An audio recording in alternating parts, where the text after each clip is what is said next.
Talking about yearning, check this out. If loving a woman above everything in the world, or at least having a foretaste of the possibility of such love for her, one were suddenly to behold her on a chain behind bars and under the lash of a keeper, one would feel something like what the poor prince now felt. What was the prince feeling? The sight of the portrait face alone had filled his heart full of agony, of real sympathy.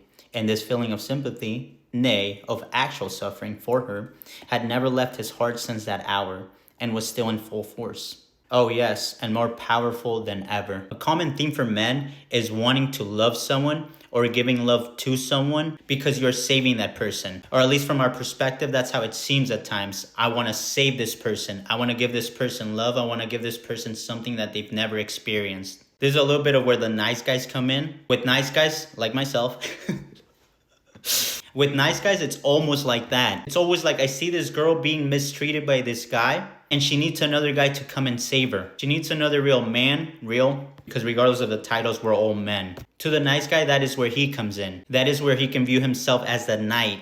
And then if a nice guy doesn't have an experience, or he doesn't have male role models in his life, or just simply any type of guidance from men, and the nice guy tries to save the girl, he gets rejected, he starts yearning for this person. Yearning's amazing. To me, if you can yearn for someone, for something, but only if it's positive yearning. And yearning is yearning, but to paint the picture for you boys, for the nice guy to turn that yearning into a negative aspect, it would be him falling into red pill, going down the incel route. This is where you get men blaming women. Perfect example that I always like to talk about, single mothers. We as a gender tend to bash single mothers. To me, it's an equal responsibility, 50-50. But like I always tell you boys, we are not women, so why are we discussing these type of topics? So discussing it from men to men. The reason why they're single mothers is because of us. Just reflect on it. Don't get mad about it, but think about it thoroughly. Taking it back to the nice guy sees this. The nice guy sees a single mom and he has fallen into red pill. So what's the comment? It's her fault because she didn't want to be saved. So for a guy to yearn and have that feel negative in his life, that's how it would look like. The opposite of that would be to yearn for someone. And from that yearning, positive things come out. An example of this is poetry. Think of music, especially Mexican music. I'm sure in other languages and other countries you can find similar things. With Mexican music, anyone that's heard Mexican music, there is so much emotion in some songs from men. They come up with bangers, they become popular. If you dive deeper into it, like yes, it's probably because of the person, probably because of the way they think, the way they create. But most of the time, these artists come up with these type of songs from yearning, from wanting someone or from having someone. So positive yearning, positive